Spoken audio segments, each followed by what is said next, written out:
성부와 성자와 성령의 이름으로. 아멘. 부활 제5주간 목요일 독서 기도.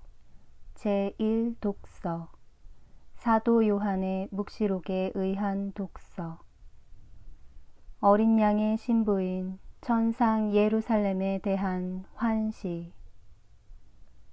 마지막 7가지 재난이 가득히 담긴 7대접을 손에 든 7천사 중 하나가 나에게 와서 이리 오너라.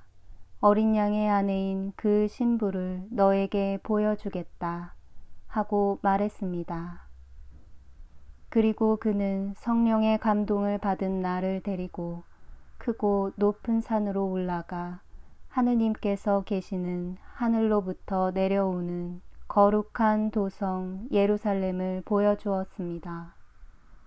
그 도성은 하느님의 영광에 쌓여 그 빛은 지극히 귀한 보석과 같았고 수정처럼 맑은 벽옥과 같았습니다. 그 도성에는 크고 높은 성벽과 12대문이 있었고 그 12대문에는 천사가 하나씩 있었으며 또 이스라엘 자손 12지파의 이름이 하나씩 적혀 있었습니다. 그 대문은 동쪽에 셋, 북쪽에 셋, 남쪽에 셋, 서쪽에 셋이 있었습니다. 그 도성의 성벽에는 12주춧돌이 있었는데 그 주춧돌에는 어린 양의 12사도의 이름이 하나씩 적혀 있었습니다. 나에게 말하던 그 천사는 그 도성과 대문들과 성벽을 재려고 금으로 만든 측량자를 가지고 있었습니다. 그 도성은 네모가 반듯했고 그 길이와 넓이가 같았습니다. 그가 측량자로 그 도성을 재어보았더니 길이와 넓이와 높이가 똑같이 12,000 스타디온이었습니다. 또 그가 성벽을 재어보았더니 사람의 자로 144척이었습니다. 이 자는 천사의 자이기도 했습니다.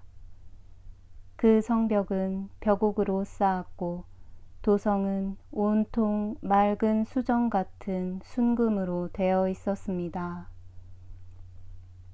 그 성벽의 주춧돌은 갖가지 보석으로 꾸며져 있었습니다. 첫째 주춧돌은 벽옥으로, 둘째 사파이어로, 셋째는 옥수로, 넷째는 비취옥으로, 다섯째는 홍마노로, 여섯째는 홍옥수로, 일곱째는 감람석으로, 여덟째는 녹주석으로, 아홉째는 황옥으로, 열째는 녹옥수로, 열한째는 청옥으로, 12째는 자수정으로 꾸며져 있었습니다. 또 12대문은 12진주로 되어 있었고 그 12대문이 각각 다른 진주로 되어 있었습니다. 그리고 그 도성의 거리는 투명한 유리 같은 순금이었습니다. 나는 그 도성에서 성전을 보지 못했습니다.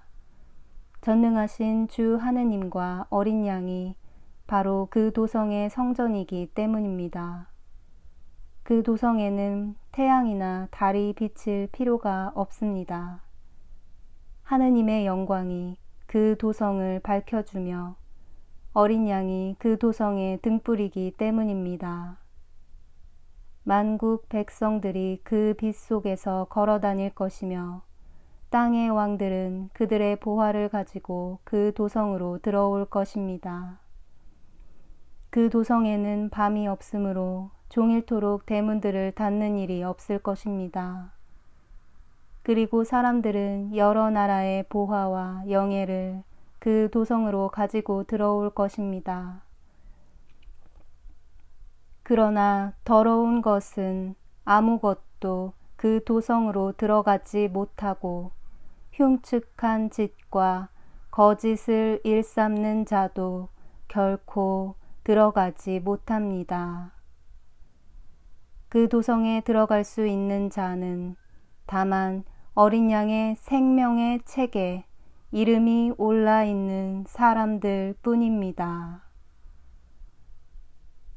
예루살렘아, 거리에는 순금이 깔려 있고 내 안에는 기쁨의 노랫소리 울려 퍼지나니 마을마다 모두가 알렐루야로 응답하리라. 밝은 빛이 찬란하리니 땅끝마다 내게 경배드리고 마을마다. 제2독서 브레시아의 성 가우덴시우스 주교의 저서에서 성체 성사는 주님의 파스카입니다. 한 사람이 모든 사람들을 위해서 죽었습니다. 그분은 이제 성당마다 빵과 포도주의 신비 안에서 희생되심으로 우리를 양육하시고 당신을 믿는 우리에게 생명을 주시며 축성되심으로 축성하는 이들을 성화시키십니다. 빵은 어린 양의 살이고 포도주는 그분의 피입니다. 하늘에서 내려오신 빵은 이렇게 말씀하십니다. 내가 주려고 하는 빵은 곧 나의 살이며 그것으로 세상은 생명을 얻을 것이다. 포도주는 형상에는 그분의 피가 잘 표시되어 있습니다.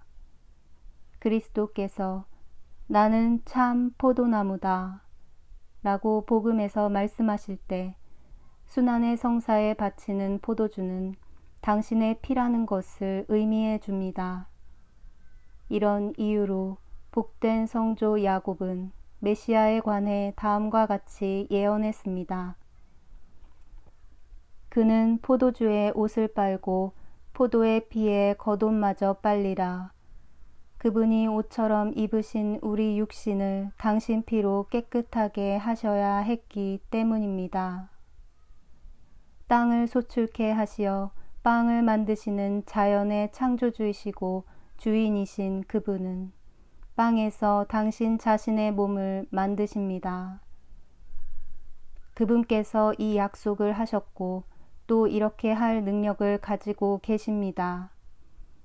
그리고 물을 포도주로 변화시키신 그분은 포도주를 당신 피로 만드셨습니다. 이것은 주님의 파스카입니다. 다시 말하면 주님의 지나가심입니다.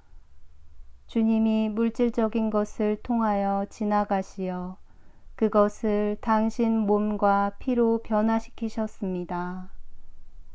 이제 그것은 지상적인 것이라고 생각해서는 안 됩니다. 그것은 천상적인 것입니다. 여러분이 받아 모시는 것은 하늘에서 내려온 빵이신 분의 몸이며 거룩한 포도나무이신 분의 피입니다. 그분이 축성하신 빵과 포도주를 당신 제자들에게 나누어 주셨을 때 이것은 내 몸이다. 이것은 내 피이다. 라고 말씀하셨기 때문입니다. 우리가 그리스도를 믿기에 그분의 말씀도 믿도록 합시다. 진리는 거짓을 말할 수 없습니다. 예수님이 군중들에게 당신의 몸을 먹고 피를 마셔야 한다고 말씀하실 때 그들은 어리둥절하여 이렇게 수군거렸습니다. 이것은 너무 어려운 가르침이다. 누가 알아들을 수 있겠는가? 그분은 가져서는 안 될 그런 생각들을 하늘의 불로 깨끗이 없애기 위해 다음의 말씀을 덧붙이셨습니다. 육적인 것은 아무 쓸모가 없는 것이고 생명을 주는 것은 영적인 것이다. 내가 너희들에게 한 말은 영적인 것이며 생명이다. 살아계신 아버지께서 나를 보내셨고 나는 아버지의 힘으로 사는도다. 나를 먹는 사람은 나의 힘으로 살리라. 알렐루야. 이는 너희를 위하여 내어주는 내 몸이니라. 나를.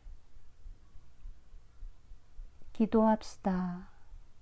천주여, 당신의 은총으로 악하던 우리가 착해지고 불쌍하던 우리가 행복해졌사오니 몸소 우리를 당신과 올바른 관계에 놓아주셨듯이 또한 항구할 수 있는 용기도 허락해 주소서.